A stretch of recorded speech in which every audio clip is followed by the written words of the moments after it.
ஸ்தோத்திரம் செய்து தொழுவோம். மாத்திரை பொழுது மனதில் வைப்போம். நல்லன எல்லாம் தரும் அல்லல் எல்லாம் தீர்க்கும் சுகானந்த வாழ்வளிக்கும் அபிராமி அந்தாதி பாராயணம் அனுபவிக்க வேண்டிய தெய்வீக அருள். ஓம் ஸ்ரீகாந்தத்ருஹிணோபமன்யுதபனஸ்கந்தேந்திர நந்தியாதயः பிராச்சீனோ குரவோபி யஸ்ய கருணாலேஷாத்கதா கௌரவம் தம் சர்வாதிகுரும் மனோஜ்ஞவபுஷம் மந்தஸ்மிதாலங்கிருதம் சின்முத்ராங்கிதமுத்ரபாணிநலினம் சித்தே சிவம் குர்மஹே.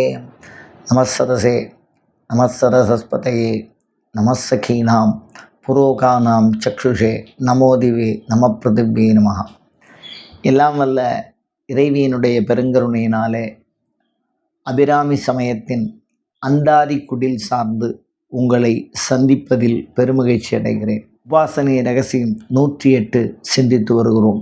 கலையும் தேவதை வழிபாட்டு முறையும் அப்படிங்கிறதுல 64 கலைகளை பார்க்குறோம். அதே 8 சொல்லப்பட்டிருக்கு.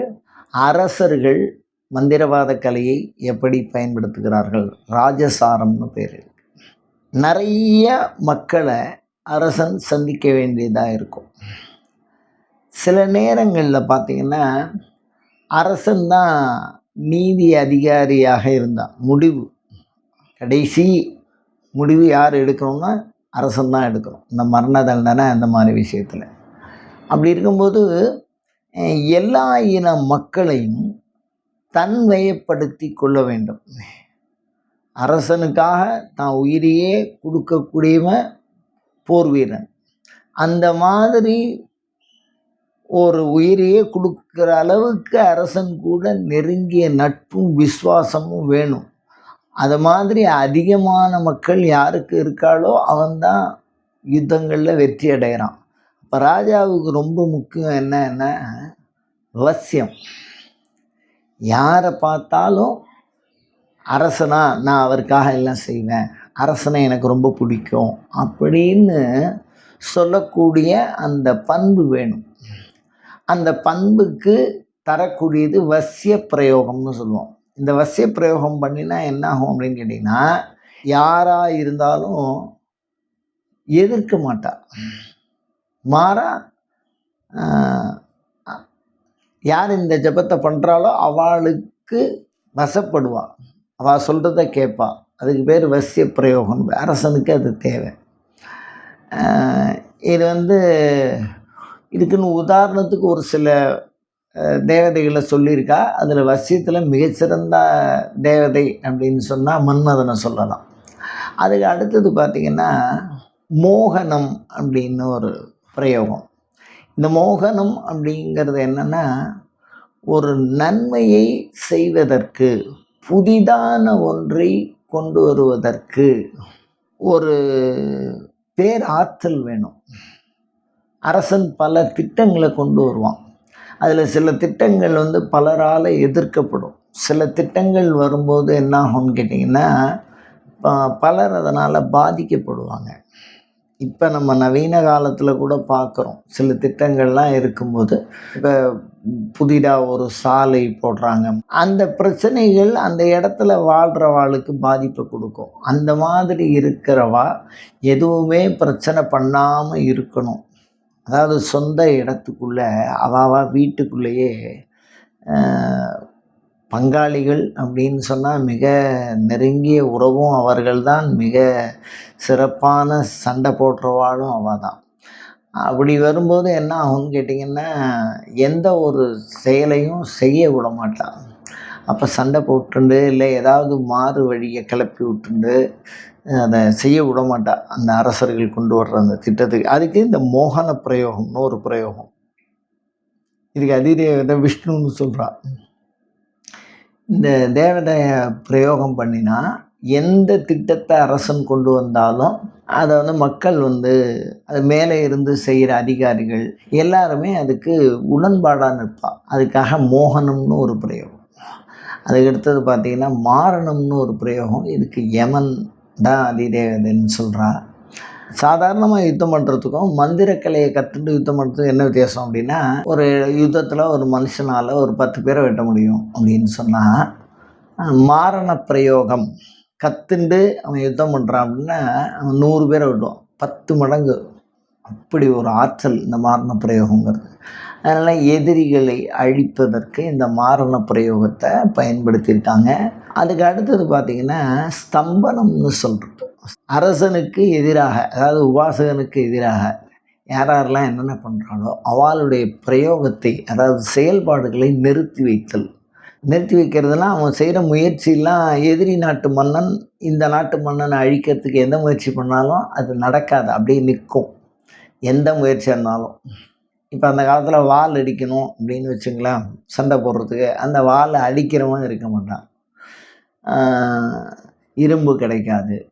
ஒரு குதிரைப்படை வீரனாக இருந்தால் குதிரை கிடைக்காது, இல்லை குதிரைக்கு நோய் வரும். அதாவது அவனை எதிர்த்து பண்ணுற எந்த ஒரு முயற்சியாக இருந்தாலும் அந்த முயற்சியை நிறுத்தி வைத்தல், அதுக்கு பேர் தான் ஸ்தம்பனம்னு பேர். அதுக்கடுத்தது பார்த்திங்கன்னா வித்வேஷனம் அப்படின்னு, அதாவது நாட்டுக்குள்ளேயே அரசன் சில நீதிகளை வழங்க வேண்டிய சூழல் இருக்குது. அதில் சின்ன சின்ன குற்றங்கள்லாம் நிறையா பண்ணிவிடுவா. ஏதாவது உணவுப் பொருள்களை திருடுறது, இந்த மாதிரி ஒழுக்கஹீனமான சில செயல்களை செய்கிறது, பொது சொத்துக்கு சேதம் விளைவிக்கிறது, அந்த மாதிரிலாம் வரும்போது தண்டனை கொடுக்கறத வித்வேஷனம்னு பேர். அந்த வித்வேஷனம்ங்கிறது சித்திரவதையாக இருக்கும். அதை பூசாரிகளின் உதவியை கொண்டு அரசன் செய்திருக்கிறார். ஏன்னா அது அடுத்தவா அந்த தப்பை தொடர்ந்து பண்ணக்கூடாது அப்படின்னு பயமுறுத்துறதுக்காக வித்வேஷன பிரயோகத்தை பண்ணியிருக்கா.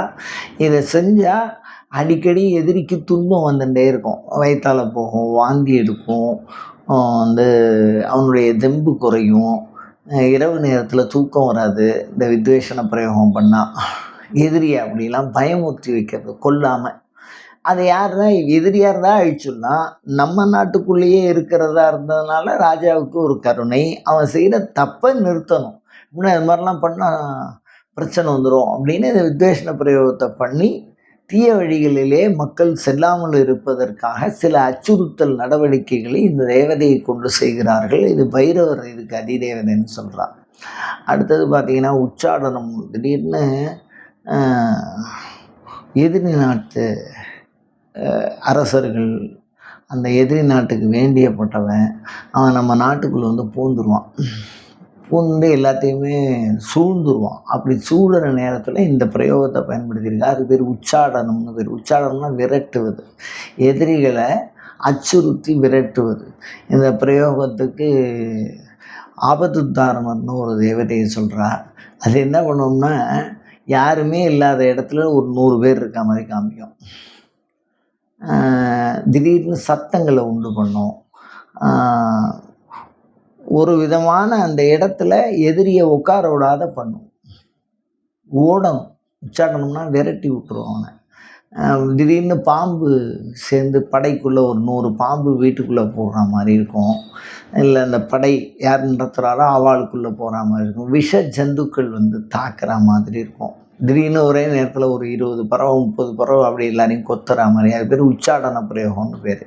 அது என்ன பண்ணுவோன்னா விரட்டும் எதிரியை.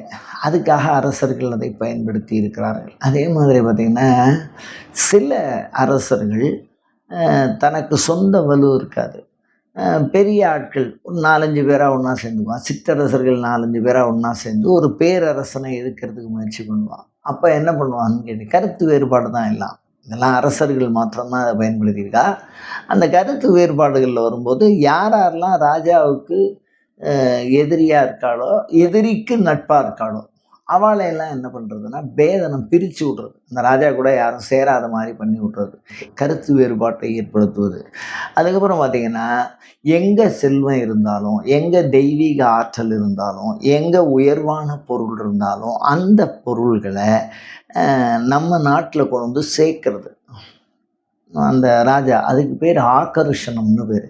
இந்த தேவதை இதுக்கு ஒரு கிரகலக்ஷ்மி அப்படிங்கிற மாதிரி ஒரு தேவதை சொல்கிறா. நம்ம வைணவத்தில் இருக்கக்கூடிய லக்ஷ்மி வேறு, இந்த மந்திரவாதத்தில் வரக்கூடிய கிரகலக்ஷ்மி அப்படிங்கிறது வேறு. இந்த லக்ஷ்மி வேறு விதமான அடையாளத்தோட பேர் தான் ஒன்றா இருக்கும்.